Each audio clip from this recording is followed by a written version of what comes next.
da mulher. O resto é só fé, só fé. Oxente. Vamos livear, povo de Deus? Live com a tia Leilinha, como é que é? É na hora que der, meu amor. Eu sou uma pessoa mãe. Eu sou uma pessoa que tem que fazer as contas, que precisa estudar, que precisa entregar relatório. Então, live comigo é na hora que der. Ó, deixa eu contar um babado pra vocês. Vou fazer alguns comentários sobre a história do avião e sobre o vídeo que eu postei da menininha na dança, certo? Que eu até perguntei, né? A questão do herói e etc, né? O que acontece com a história pra gente entender o contexto do herói e entender o contexto da menininha dançando.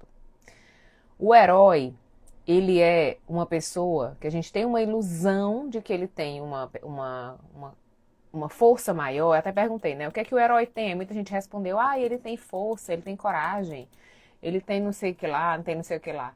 Gente, herói só tem três coisas: inimigo, problema dos outros e solidão. Anote. Todo herói, ele arruma problema dos outros, inimigo e depois solidão.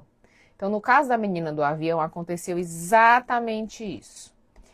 Ela, ao invés de cuidar da vida dos outros, foi dar uma de herói, o herói é assim, ele vê a vida dos outros, ele vai consertar a vida de todo mundo, né? E aí, o que aconteceu? Ela entrou na síndrome do herói, foi tentar salvar a outra, arrumou o quê? Problema dos outros, inimigo e teve que apagar as redes sociais, solidão. Então, o herói, ele é chefe em fazer isso, em arrumar inimigo, problema dos outros e solidão. É uma sequência. Ele começa querendo ajudar, só que como ele pega o problema dos outros emprestado, aquela vida não é dele. Então ele não consegue administrar verdadeiramente. E aí ele se perde. Então ele vai tentar ajudar, o herói ele faz isso, né? Ele pega o problema dos outros para consertar, aí próximo passo ele arruma inimigo, próximo passo ele fica sozinho. Beleza? Ficou claro? Cuidado. Porque tem muita gente que fica reclamando que não ganha dinheiro e, na verdade, está na síndrome do herói, se alimentando do problema dos outros. Quem sabe ganhar dinheiro está vendo um problema geral e está vendendo uma solução, que é uma coisa totalmente diferente. Beleza? Uma coisa totalmente diferente. Vamos lá. E aí eu postei o vídeo da menininha dançando, que é uma criança que ela vai para uma apresentação de balé e ela não dança, ela fica dando conta de todo mundo. Eu tô falando aqui do assuntinho, vocês podem mandar um assuntinho pra gente assuntar. Ela não dança, ela dá conta da amiguinha que tá dançando errado, ela reclama, tem hora que ela bota a mão assim na cara, que é a hora que mais me assusta. Né? Ela bota a mão na cara, ela se desespera, e aquilo aconteceu no ano passado, né? A mãe filmou e aconteceu esse ano outra vez. E aí eu perguntei, o que é que vocês veem nesse vídeo? O que é que acontece? Essa criança, ela tá vivendo essa experiência através do adulto e não da criança. Então ela não consegue ser uma criança que vai na apresentação e dança. Se dançou certo, se dançou errado. Olhar para a mãe, olhar para os amiguinhos, viver a experiência. Não, ela já está ocupada com o problema dos outros. E aí é que é o problema. Porque essa ocupação com o problema dos outros é a ocupação do adulto. Então ela vem para a dança, ela vem no lugar de coordenadora, ela vem no lugar de mãe, ela vem no lugar de coreógrafa, mas ela não vem pelo lugar de criança. E a infância, ela passa. Todos nós, depois que nos tornamos adultos, não conseguimos mais voltar atrás, certo? Então, assim, viver a infância é algo muito importante. E um pedaço da infância dela já não está sendo infância, já está sendo pela perspectiva do adulto. Isso é preocupante e trazendo para a nossa experiência, muita gente que me acompanha aqui está vivendo isso. Quer dizer, aquela menina é uma menina que ela sabe a coreografia melhor do que todo mundo, ela sabe o que é para fazer, como é para fazer, ela talvez tivesse a melhor performance do grupo, mas ela não cuida da performance dela e de desfrutar do que ela é capaz, ela está se ocupando com o erro dos outros, com o que o outro está fazendo de certo e de errado, e aí ela não vive a própria vida, ela não aproveita o próprio momento, a própria apresentação, ocupada com um monte de gente, né, ocupada com o que o outro está fazendo errado, e o outro não está nem aí. O importante é isso, o outro não está valorizando porque o outro não pediu ajuda. O outro não tá para isso, ele não tá no mesmo Paranauê que você. Então eu tenho muitas clientes adultas maravilhosas, capacitadíssimas, que estão vivendo exatamente o que essa menina está vivendo. Não fazem o seu melhor, não fazem o que sabem fazer na hora que tem a oportunidade, porque estão ocupadas, distraídas, cuidando dos erros dos outros. Querendo que o outro seja melhor, querendo que o outro faça bem também, querendo que o outro isso, que o outro aquilo. Quem nunca teve uma amiga que foi arrumar um namorado para outra amiga, ou que quis que a outra amiga emagrecesse, ou que quis melhorar o casamento não sei de quem, ou que deu um curso de presente não sei para quem. Quem nunca viveu essa experiência, né, de pegar a vida do outro e tentar dar um jeito? E aí não vive a própria vida, não organiza a própria vida, o que tem para fazer, porque está tomando conta dos problemas dos outros e daí para frente é só para trás. Daí para frente é só para trás. Então eu vou postar esse vídeo de novo nos stories para vocês entenderem. A dinâmica é exatamente a mesma. A menina sabe a coreografia, ela sabe fazer tudo certinho. E ao invés dela fazer o que ela sabe fazer, o que ela é boa para fazer, ela está ocupada em mostrar para o outro o que ele está fazendo de errado. E ela perde a própria apresentação, ela perde o próprio momento, né? Tentando consertar os outros naquele momento e sem conseguir, sem conseguir. Porque quando eu vejo que você precisa melhorar, só eu que estou vendo. Você não está vendo, você não tem esse nível de consciência e organização para entender, tá? Manda aí um assuntinho para a gente assuntar, que eu vou atender aqui. Me pediram para eu fazer planejamento financeiro esse ano. Eu não sei se eu vou fazer, não. Vou ver. E se eu fizer, eu também não vou divulgar muito, não. Vou só mandar nos grupos e acabou. Se vou ver, vou fazer uma experiência mais sensorial, uma coisa mais tranquila. Menos técnica, menos burocrática, tá? Mas vou ver aqui, porque aí já é dezembro, já é Natal. Que dia que a gente vai fazer planejamento financeiro? Entendeu? O assunto é o velho, mas entre a irmã do Senna e a Galisteu. É assim. O assunto não é entre elas duas. O assunto é o seguinte. Existe o Senna e existe o Senna que a família quer vender. Beleza? Então, o Ayrton Senna é uma pessoa, se você pegar, por exemplo, o Galvão Bueno falando do Ayrton Senna, se você pegar os colegas falando dele, a Adriane Galisteu, quem conviveu com ele é uma pessoa totalmente diferente da pessoa que a família quer que a gente veja. Beleza? Por quê? Porque a família, ela tem um filtro de projeção, de afeto muito grande. Sabe aquela mãe que os filhos dela são os mais errados e ela vive defendendo os filhos? Sabe aquela esposa que o marido é todo errado, todo mundo sabe, ela morre defendendo ele? Quando a gente ama muito, a gente monta um personagem, né? O Buber diz, você não ama ninguém, senão uma ideia que você tem de alguém. Então, a família do Ayrton Senna tem uma ideia sobre o Ayrton Senna, que envolve essa questão do afeto e do amor, que eles realmente acreditam naquilo. Que é um recorte, não está errado. É um recorte, todos nós temos recortes da vida. E nós de fora temos outro recorte, porque nós não somos família. Que também é um recorte só nosso, que a família nunca vai entender. São recortes diferentes. Claro que a gente precisa entender que a Fórmula 1 não é um esporte de pobres, é um esporte de uma família de elite, etc, etc. Então existe um interesse muito maior em elitizar toda a história, né? Porque a Galisteu naquele tempo era uma menina modelo jovem. Porra, a Xuxa já era a Xuxa, entende? Então tem um interesse das famílias, principalmente depois que as pessoas morrem, de glamourizar a vida dessa pessoa e de elitizar também, etc. Então eles têm esse desejo, né, de elitizar muito a história do Senna, de glamourizar muito a vida do Senna. E aí, nesse percalque, né, como diz o Maturana, vem a variável aleatória, chamada Adriane Galisteu, que era uma menina na época e que ela não se conecta com nada disso, ela vive a experiência dela e ela permanece. grande problema é esse. O grande problema é que, assim, ela ia ser a ex-namorada do Senna e ia desaparecer. A expectativa era essa, né? Xuxa, Galisteu. E a Galisteu permanece, ela permanece Galisteu, né?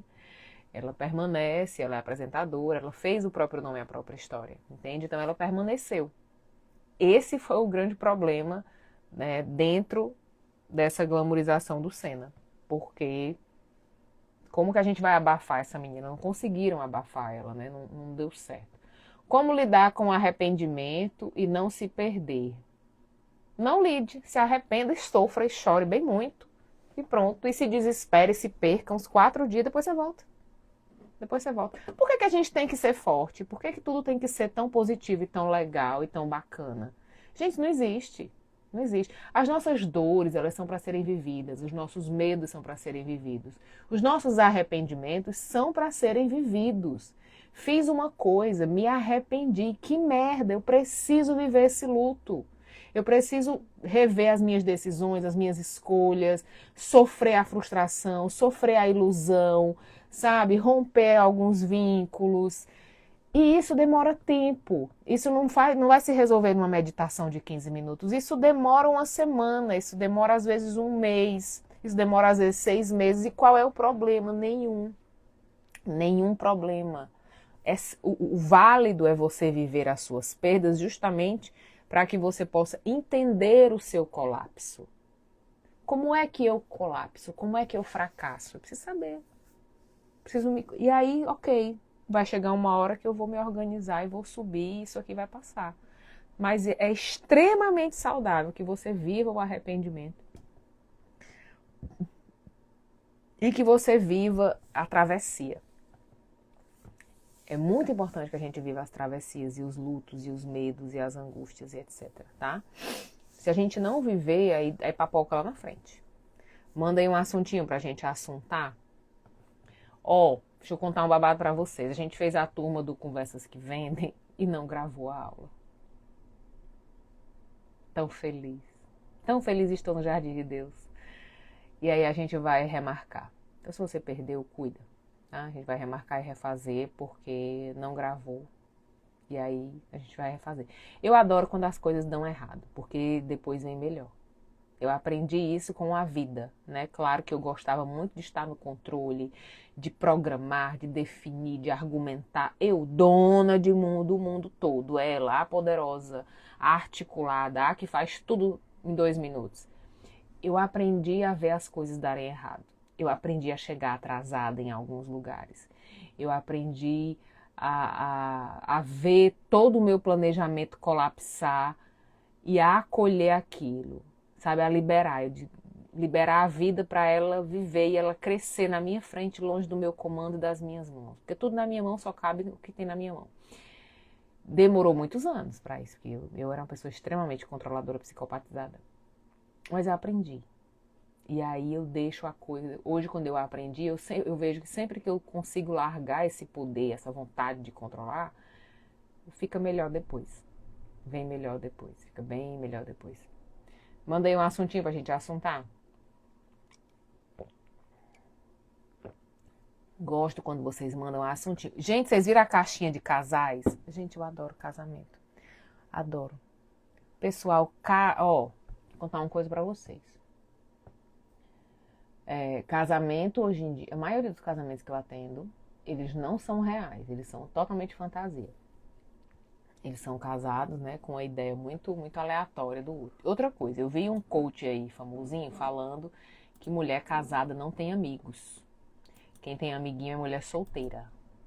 Você quer que ela deixe de ter amiguinho, bota um anel no dedo dela. Eu acho que quem diz que a minha meta de vida é ter um anel no dedo. Melhore, minha querida. Gente, isso adoece o relacionamento. Mulher casada não tem amigo, homem casado não tem amiga. Se prepare para adoecer. Se prepare para enlouquecer.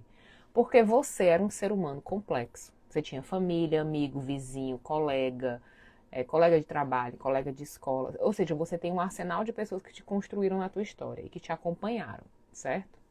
Aí tu casa e tu diz, não, uma pessoa no planeta agora será meu amigo, meu pai, meu companheiro, meu parceiro, meu colega, meu confidente, meu amante. Bicho, não existe essa pessoa. Imagina a responsabilidade, a carga que é eu ter que suprir a vaga de 20 pessoas. Me poupe, não existe isso. Isso é loucura, não existe. Quem sou eu sem os meus amigos que me construíram até aqui? Quem sou eu sem as minhas histórias? Quem sou eu sem coisas que só a gente que é da era analógica da vida, quem sou eu sem as memórias dos meus amigos? Que registraram muitas coisas que eu não registrei na vida. Que eu simplesmente não registrei. Que está na memória deles, coisas que a gente viveu. Então, essa ideia de que, mulher casada não tem amigo, homem casado não tem amiga. Cara, é o amor adolescente, é o amor do controle, é o amor imbecil. O amor que eu vou te controlar, porque tudo na vida é oportunidade para você me trair. Meu amor, quando a gente quer trair, bota dentro de casa, tá? As traições, as infidelidades, elas acontecem muito próximas, elas são domésticas. As traições e infidelidades, elas não são no bar, elas não são com a minha amiga da infância. Não, elas são aqui. Aqui no ambiente doméstico. Principalmente mulher, a mulher trai dentro de casa. O homem travou aqui pra mim, travou pra vocês. Alô, Terra, travou pra vocês. Alô, Terra. Alô. Então, o homem, ele ainda tem a infidelidade de publicitar, né? Ele ainda gosta de mostrar. A mulher, há muito tempo, ela aprendeu que o negócio é esconder. Então, essa história de você controlar o...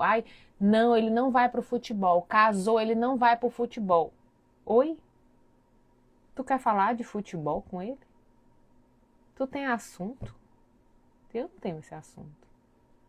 Vá, meu querido, vá, jogue bola, fale besteira, converse com seus amigos, se lembre das 20 quedas que você já levou na vida jogando bola.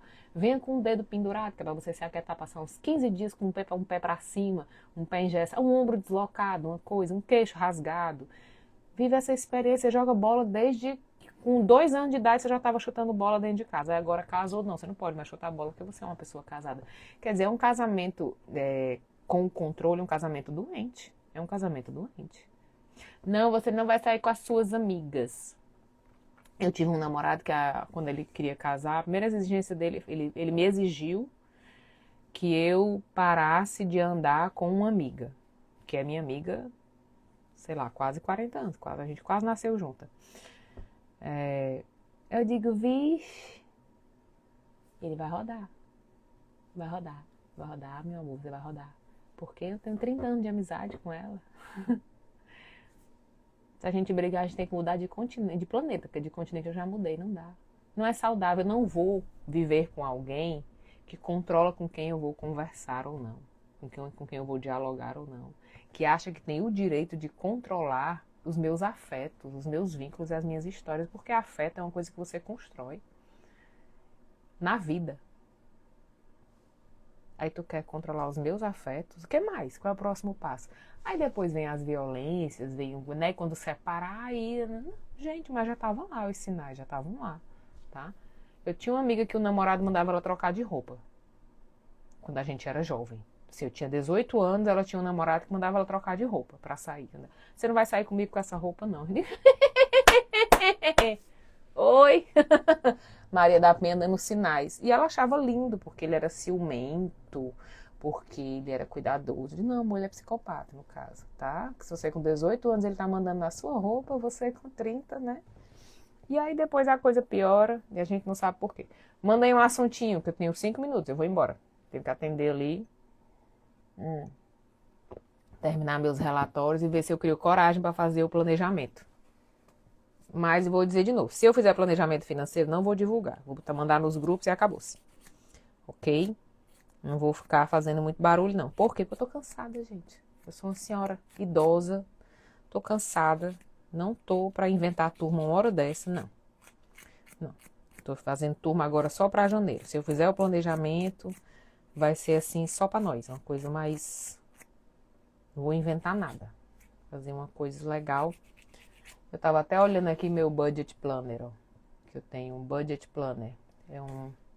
É um planner de pagamentos e entradas e etc. Né? Depois que eu comecei a fazer isso aqui, a coisa melhorou. Eu me organizei mais, bem mais. Mas é babado de outro assunto. Porque aí tem a história do apego, né?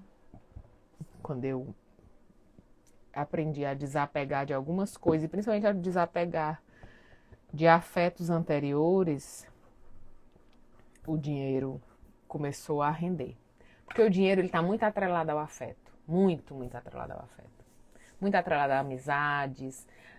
As pessoas ganham dinheiro, elas querem ajudar um amigo da infância, ela quer ajudar um familiar, ela quer contratar os amigos que trabalham com aquilo, ela quer, né, fazer algumas coisas em relação ao pai e à mãe, ter a casa da infância. Enfim, quando o dinheiro ainda está muito misturado com o afeto, você não consegue ir para frente. Você fica só no que você já tem, você fica no dinheiro da manutenção, tá? Porque o afeto te prende no que você já tem. Ele não te liberta para o que você ainda não tem, para o que você poderia ter, tá? E aí é aquele dinheiro que passa, mas não fica, sabe? Ele vai e volta. Manda aí um assuntinho pra gente assuntar. Eu gosto quando vocês mandam assuntinho. Tem uns assuntos na caixinha que eu não postei. Eu fiz o curso com você e depois do curso até realizei o sonho de conhecer Gramado, mas já estou na crise do boleto novamente. Gente, eu vou postar isso, espera. Acontece. Lembra que não é porque a gente mudou de fase que não volta, tá? Acontece, normal.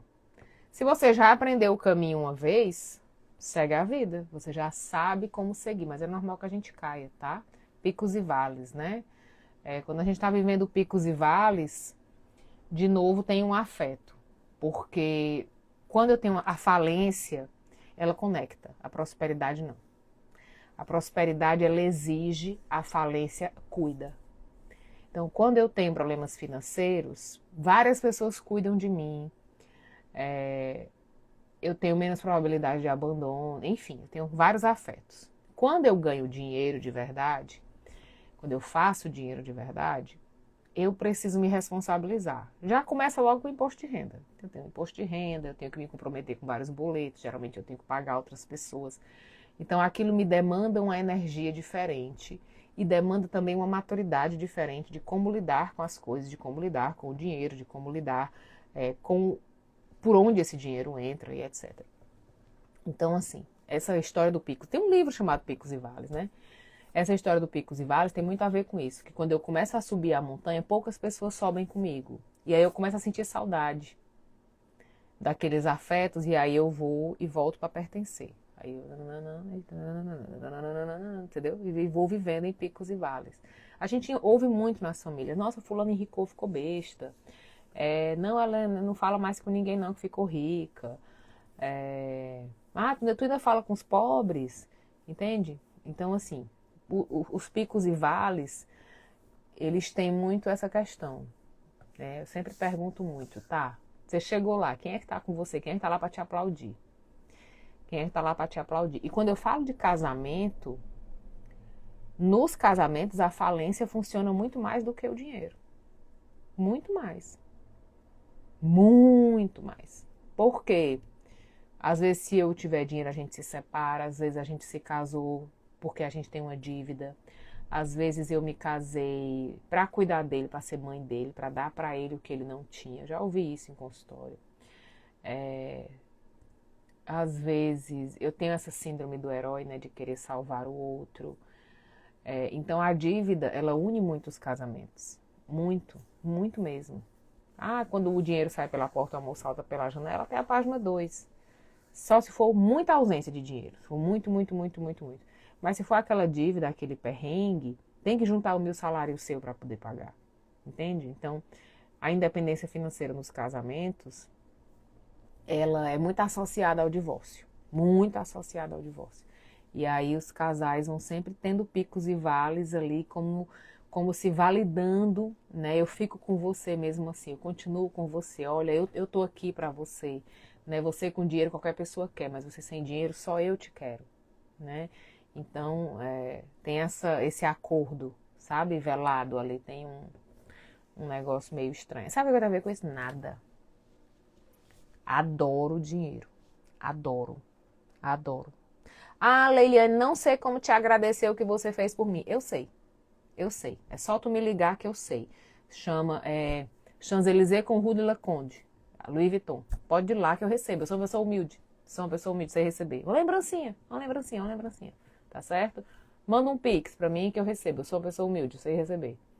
Não tem essas conversas. Ai, por quê? Ai, não. Eu adoro. Adoro. Adoro me sentar, comer e reclamar. Onde eu quiser. Adoro viajar. Não, adoro não. Eu sou enjoada para viajar.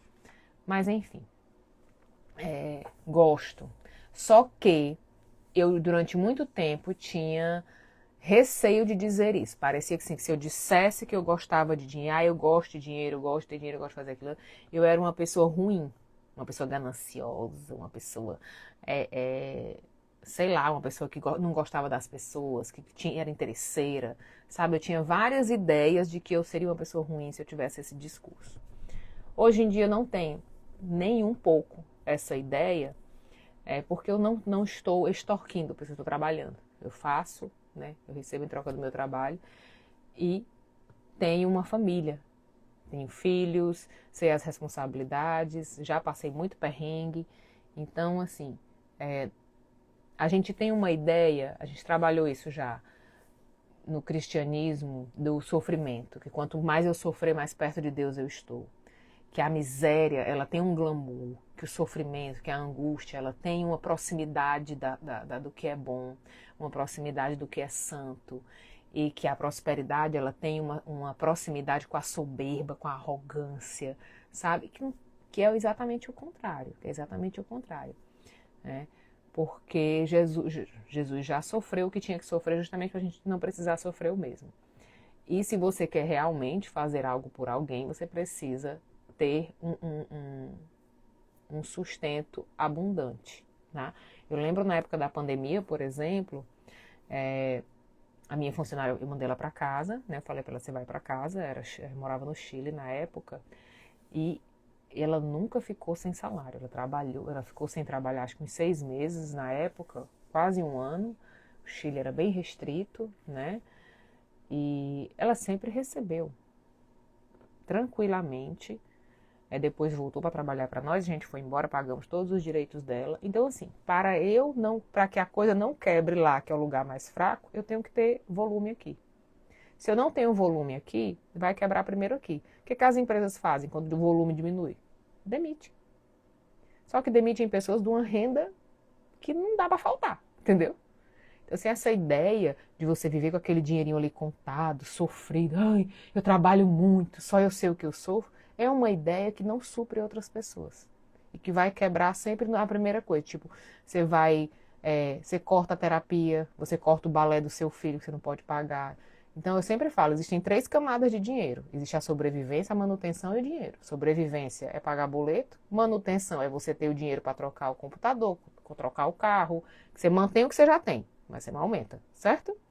E tem dinheiro que vai ampliar o teu patrimônio. Se você não chegar aqui, em pouco tempo você vai ter menos que os seus pais. A gente já tem menos, que é desde a década de 80 que a geração posterior ganha menos que a anterior, beleza? Então, assim, tô falando só de teoria romântica, não. Os dados estão aí. Ok, eu vou embora, eu tenho que atender, tô atrasada. Cheiro.